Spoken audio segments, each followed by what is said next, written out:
I remain confident of this. I will see the goodness of the Lord in the land of the living. Psalm 27 verse 13 NIV. Blessed everyone and welcome to our live stream. Again, this is your brother in Christ, Jose Rimboy Perez Cariaga. Muli po tayo nagbibigay pugay sa lahat ng mga kapatiran natin. Saang dako man kayo naroroon, isang mapagpalang umaga, or should I say, isang maulang umaga po. Nako, napakalakas ng ulan po mula kaninang madaling araw dito sa amin. Kaya muli, isang mapagpalang umaga para sa ating lahat. Yamang ito ang last Sunday ng August. Ito po ang last Sunday ng Preacher's Appreciation Month. Nakakatuwa po na sa higit isang dekada, nagagampanan po natin, nagagawa po natin bigyan man lang kahit isang buwan na appreciation, pagbibigay, pagpapahalaga, pagbibigay puri, pagpapasalamat sa ating mga magigiting na mga preachers saang dako man sila naroroon sa mundo, hindi lamang po sa Pilipinas. Kaya muli, Happy Preachers Appreciation Month, and mula po sa isang kamanggagawa ninyo, ipinaparating natin, tinataas natin lahat ng mga manggagawa, lahat ng mga preachers and pastors serving in the Lord ngayong araw ng o ngayong buwan ng Agosto at sa lahat sana ng araw ng ating mga buhay. Nasa part 27 na po tayo. Nakakatuwa na nataon sa 27th day ang ating 27th na edition. Okay? Napag-usapan na po natin dito sa Making the Invisible Visible. At ang sabi nga po natin, isa siyang mapangahay sa pag-aaral. Binalak talaga natin na maipakita ang isang invisible, ang isang abstract na idea, kagaya ng pagmamahal, kagaya ng pagpipigati, kagaya ng pride and dignity. At nakita po natin ang mga bagay-bagay na ito na binigyang daan natin sa tulong at biyaya ng dakilang Diyos, na ipakita po natin ano nga ba ang pagmamahal ng Diyos. Ano nga ba ginagawa kapag tayo namimighati o may mga pinagdadaanan? Ano nga ba ang pakialam ng Panginoong Hesus kapag ang ating mga pride, ang ating pagkatawa na yuyurakan, naaapakan, maging yung dignidad bilang tao. Nakita din natin paano ang frustrations, how God dealt with frustrations, na naiintindihan niya when we get frustrated and even when we get stressed, or last Sunday, we had burnout. Kaya, minaramat po ng inyong lingkod na sa umagang ito. Tingnan naman natin, pagkatapos ng burnout, ano mangyayari? Kung burnout ka na, anong rason pa para magpapatuloy sa ating mga gawain o sa ating mga sinumpaang gawain? Kaya ngayong umagang ito, pahintulot po ninyo na patuloy tayo sa ating pag-aaral, at ito ang gagawin natin ngayon ay, kagaya ng sinabi ni Haring David, I remain confident of this, that I will see the goodness of the Lord in the land of the living. Makikita ko ang kabutihan ng Diyos kahit after all of those stress, all of those frustrations, kahit burnout, umaasa pa rin si David na makikita niya ang kabutihan ng Diyos sa kasalukuyan at hindi sa hinaharap sa buhay na ito, ang ibig sabihin. So let's get on going. Hango po sa kabanatang 27 ng mga awit ang ating scripture reading. And this is from the NIV. The Lord is my light and my salvation. Whom shall I fear? The Lord is the stronghold of my life. Of whom shall I be afraid? When the wicked advance against me to devour me, it is my enemies and my foes who will stumble and fall. Though an army besiege me, my heart will not fear. Though war break out against me, even then I will be confident. One thing I ask from the Lord, this only I seek, that I may dwell in the house of the Lord all the days of my life, to gaze on the beauty of the Lord and to seek him in his temple. For in the day of trouble, he will keep me safe in his dwelling. He will hide me in the shelter of his sacred tent and set me high upon a rock. Then my head will be exalted above the enemies who surround me. At his sacred tent, I will sacrifice with shouts of joy. I will sing and make music to the Lord. Hear my voice when I call, O Lord. Be merciful to me and answer me. My heart says of you, seek his face. Your face, Lord, I will seek. Do not hide your face from me. Do not turn your servant away in anger. You have been my helper. Do not reject me or forsake me, God, my Savior. Though my father and mother forsake me, the Lord will receive me. Teach me your way, O Lord. Lead me in a straight path because of my oppressors. Do not turn me over to the desire of my foes, for false witnesses rise up against me, spouting malicious accusations. I remain confident of this. I will see the goodness of the Lord in the land of the living. Wait for the Lord. Be strong and take heart and wait for the Lord. Psalm 27 NIV. May the Lord bless the reading. Muli nagpapasalamat tayo sa isang kagaya ni David. At marapat lang na ito ang dapat nating isunod. Nisip natin maigi, after burnout, what? Maraming mga rason kasi nakita natin, phenomenology ni David. David's experience as a boy shepherd, as a warrior, as a king, fit there. Dahil nung shepherd siya, dumanas siya ng hindi matatawarang hirap. Nung warrior siya, kahit nung pakikipagharap niya lang muna kay Goliath, talaga namang ang bagay na yan ay siguro stressful talaga kasi nai-stress na si King Saul. As a king, sa dinami-dami ng mga taong gustong magtanggal sa kanya, sa kanyang kinatatayuan, gustong pumatay sa kanya, gustong tumalo sa kanyang kaharian, napagdaanan ni David. And tama nga, magtatanong tayo, bakit nagpatuloy si David? Bakit? And at one point, more than willing siyang ibigay ang kanyang throne sa kanyang anak para lamang hindi sana magkaroon ng bloodshed. Tinitingnan natin maigi, saan hinuhugot ni David ang kanyang tiwala? Alam naman natin, at one point, ginawa talaga ni David na pinabilang niya ang numero ng kanyang mga tauhan, pinabilang niya ang numero ng kanyang karwahe, pinabilang niya ang numero ng kanyang mga horses and fighting men. Subalit dito makikita natin na ang kanyang tiwala ay hindi sa kanyang mga tauhan, hindi sa kanyang numero, hindi sa kanyang army, kundi sa Panginoon. Kaya kung titingnan natin maigi at i-explicate natin ang Psalm chapter 27, makikita kaagad-agad natin. 2 beses hinighlight natin, ang Panginoon ay aking liwanag at aking kaligtasan. Light and salvation. Kaya ang tanong niya, kanino ako matatakot? Again, inulit niya, ang Panginoon ay katibayan ng aking buhay, kanino ako masisindak? Lord is the stronghold of my soul, katibayan, muog, or baluarte. Ibig sabihin, solid rock foundation ang Panginoon sa ganang akin. Kanino nga naman siya masisindak? At papaalala sa atin, nung tanungin ni Apostol Pablo, ano nga bang makapaghihiwalay sa atin sa pag-ibig ng Diyos? At he enumerated kung ano-ano nga bang mga bagay-bagay na ito. Hindi sa kalaliman, hindi sa kaitaasan, hindi sa lapad, nothing can separate us from the love of God. Kaya dito makikita natin unang-una. Nung sabihin ni David na ang Diyos ay ang aking liwanag, maliwanag na ibig niya sabihin ang aking kagalingan. Sa Mabisaya pa, ang tanan na kong kaayuhan, anaa sa Ginoo. Lahat ng kagalingan.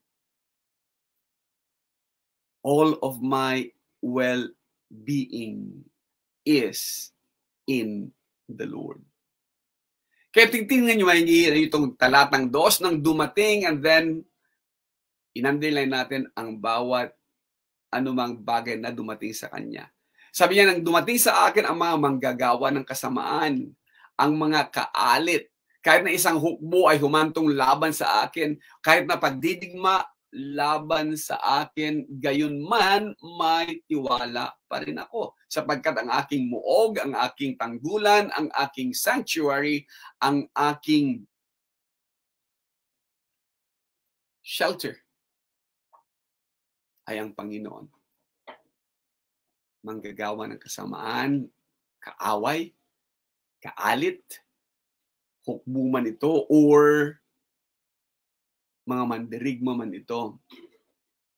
Sino mang mga kaawa niya, either that be internal or external or open and secret na enemies, ang sabi ni David, hindi ako matitinag, hindi ako matatakot sapagkat ang Panginoon ang sumasa akin, o ang Panginoon ang aking tanggulan, ang Panginoon ang aking light and salvation.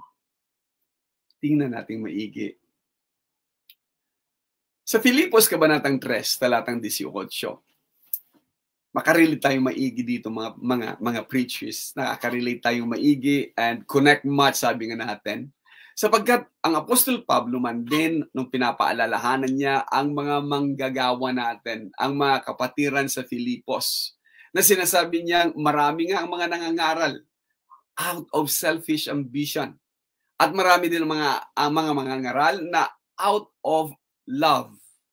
Kaya sinabi niya, for as I have often told you before and now say again, even with tears, many live as enemies of the cross of Christ. Maraming namumuhay bilang mga kaaway ng cross ng Panginoong Jesus.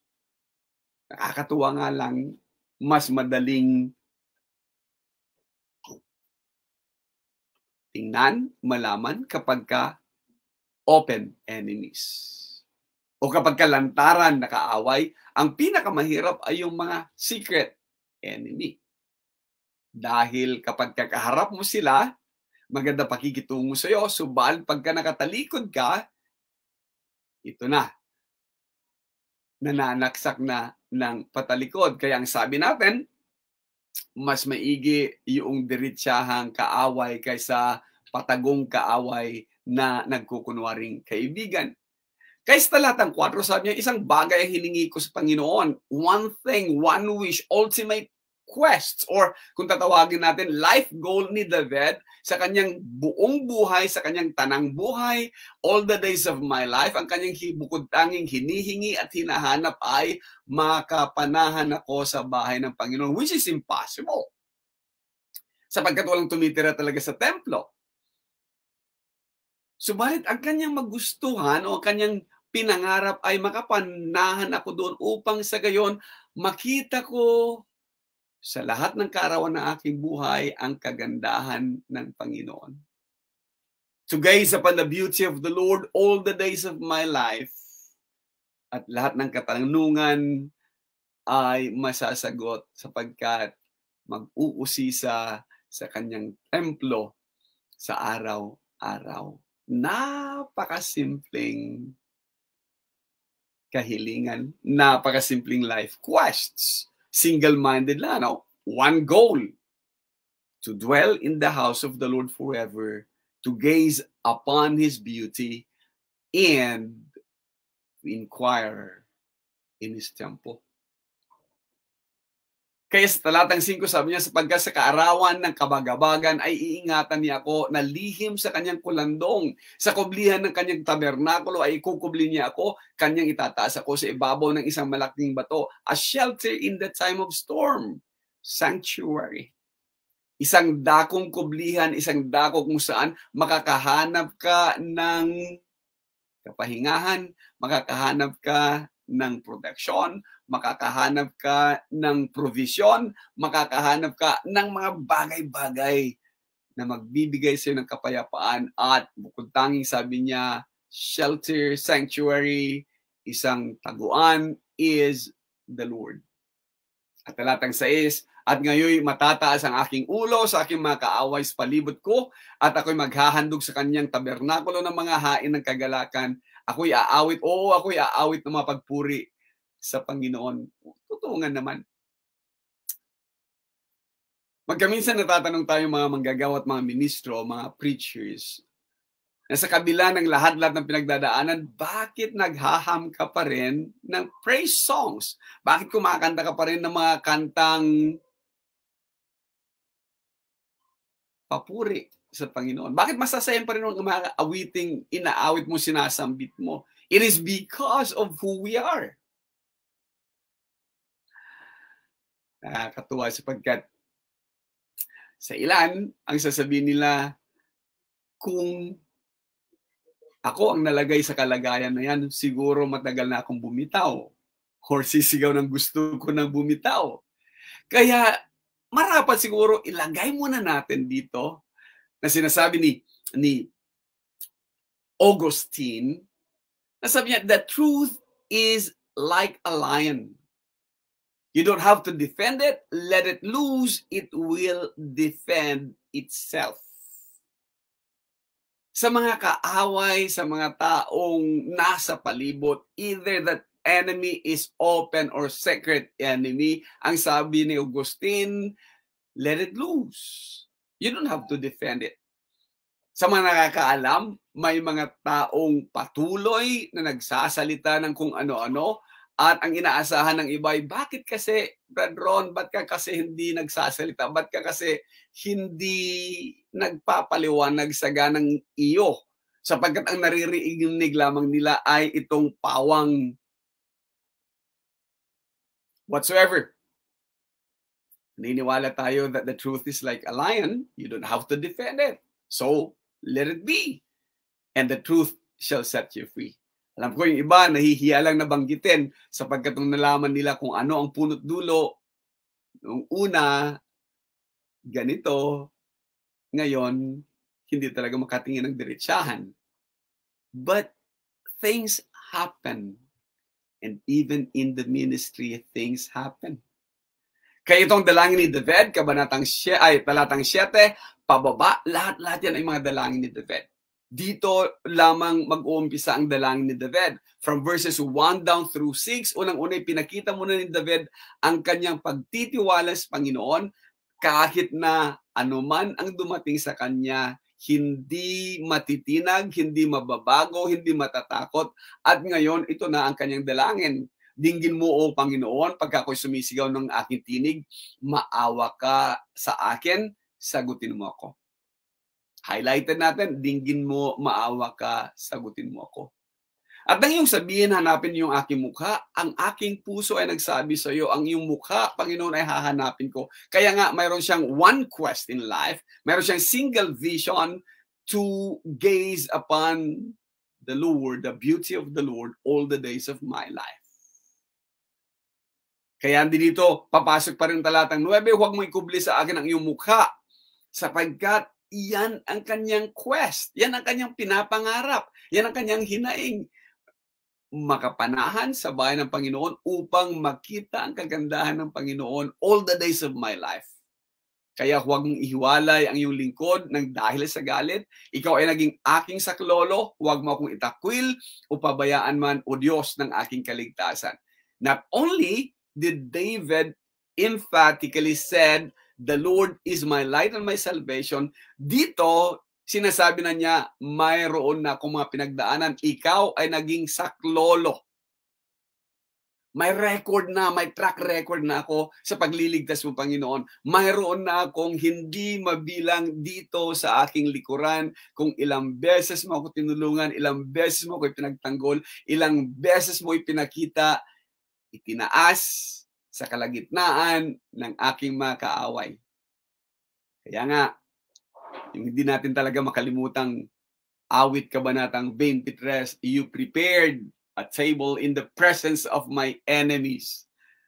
Pwede akong kumain kahit sa harapan ng aking mga kaaway. What a faith, what confidence, what reliance upon the Lord. Bagaman pabayaan ako ng aking ama at ng aking ina, gayon may dadamputin ako ng Panginoon.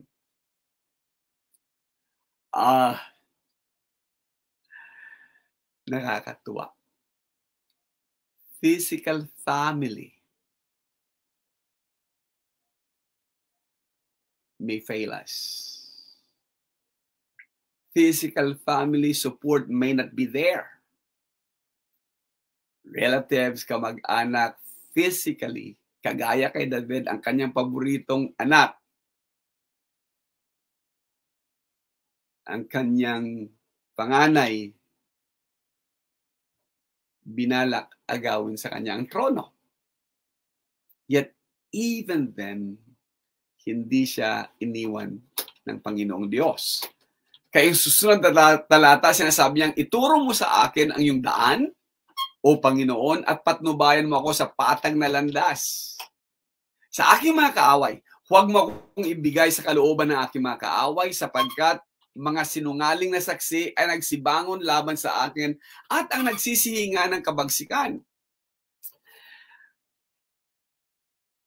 Nakakatuwa na ipasok natin dito ang sinasabi ni Augustine. Truth is like a lion. Let it loose. Yet kay David, hindi sapat sa kanya yon. Kay David is, ituro mo sa akin ang iyong daan. Direct my path. Teach me your ways. Show me the way. But never give me to my enemies. Kaya sa ibang parte na naman ng mga awit, maalala ulit natin yung thy words is a lamp unto my feet and a light unto my path.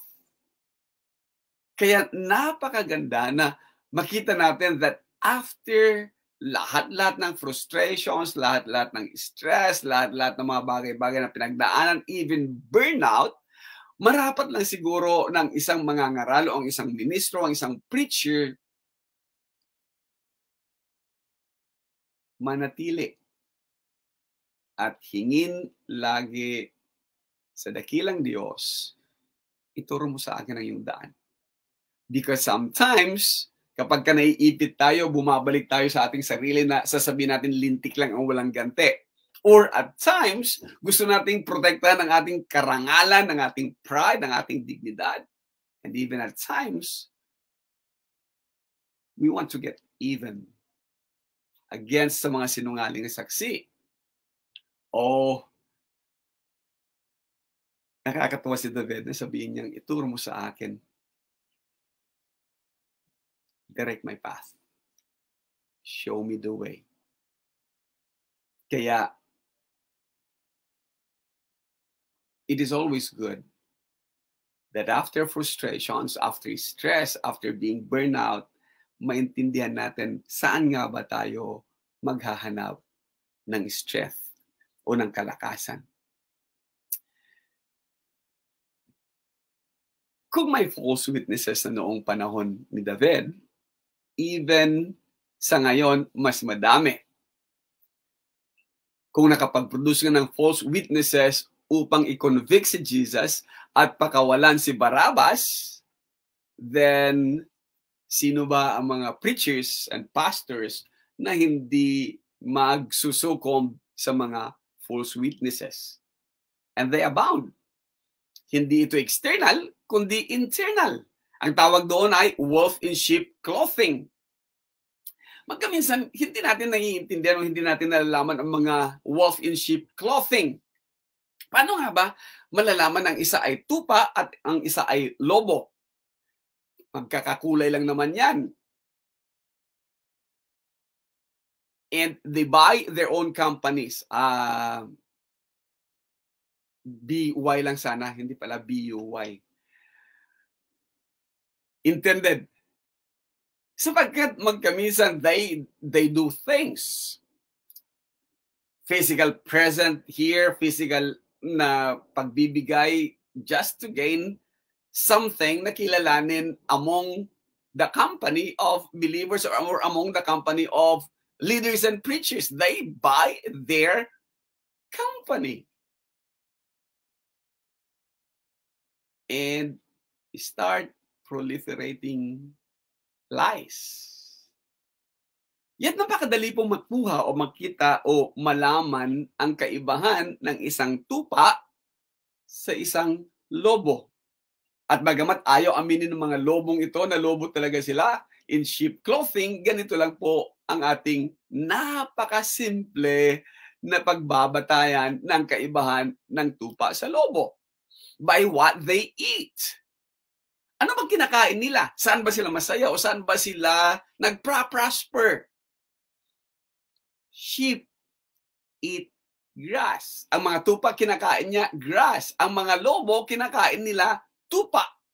Kaya nga, binibili nila yung kanilang company, binibili nila yung kanilang mga kasamahan. Kaya nga, ang gusto ay siraan at siraan ang ibang mga nangunguna. Oo, ang iba naman ay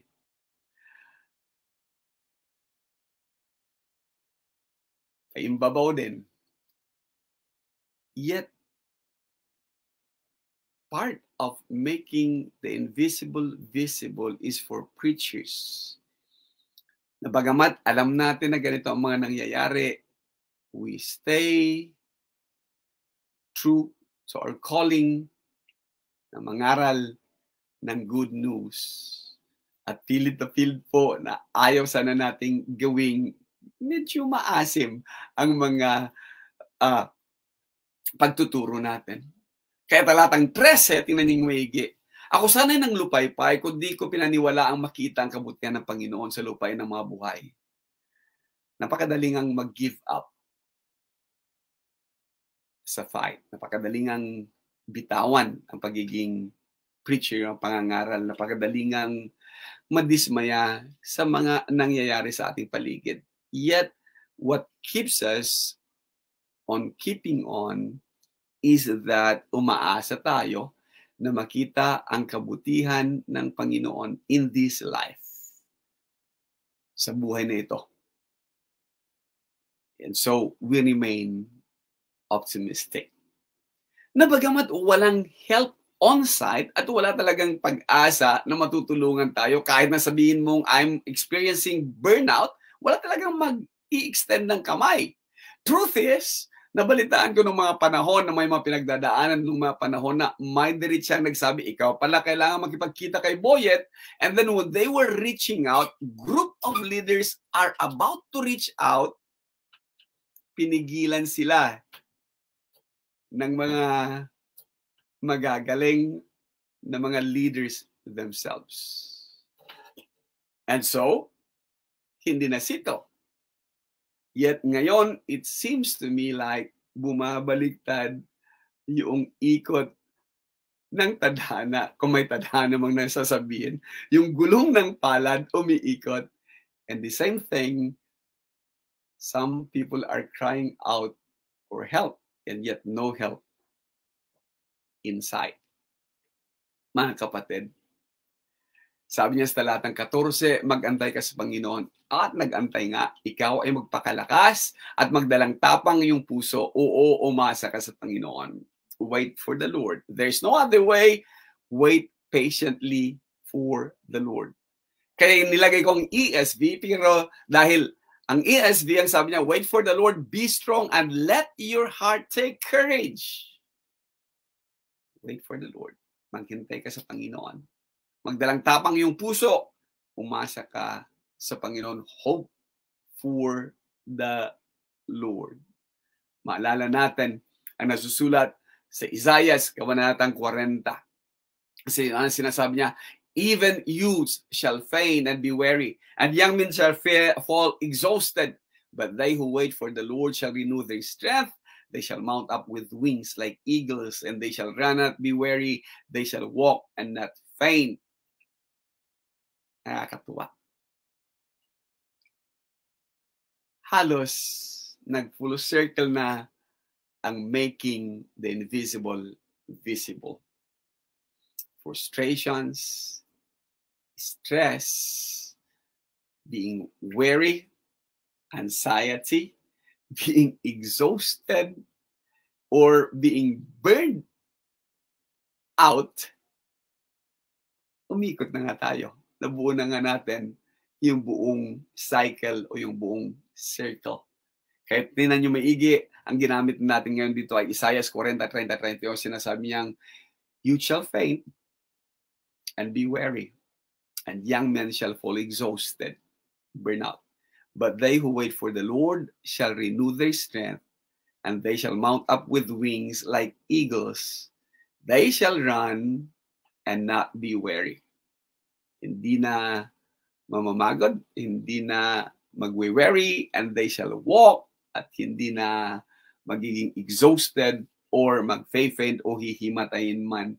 This are the promises given by the Lord for those who patiently wait for Him.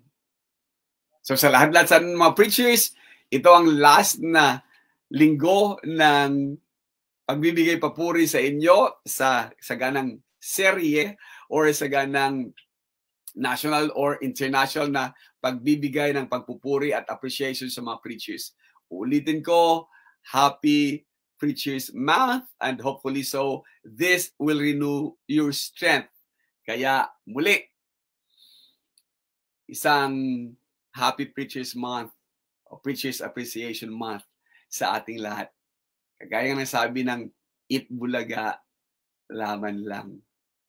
Muli, itong inyong kapatid, si Ronnie Boy Perez Cariaga, bumabati sa lahat ng preachers. Isang maligayang Preachers Appreciation.